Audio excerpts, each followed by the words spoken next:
Goodieson Brewery is in its 13th year.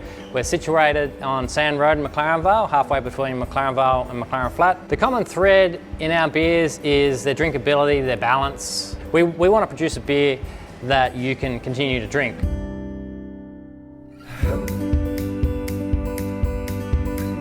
The festival itself is a fantastic event because it's so full of locals. It's a chance to meet, greet, chat. Last year was a prime example when it rained, but it was the best festival so far because people were so happy, have a few beers, listen to some wonderful music, enjoy the scenery and have a great day. First and foremost, our Pilsner, our biggest seller by a mile. Got the maltiness, got the mouthfeel, got the bitterness, clean, crisp finish. The mango, New England IPA will be there, so huge mango hit. Not a lot of bitterness there, so on a really hot day, really refreshing. Raspberry wheat beer, one of the prettiest beers you'll ever see. Vibrant pink, big raspberry hit on the nose, plus that raspberry tart finish.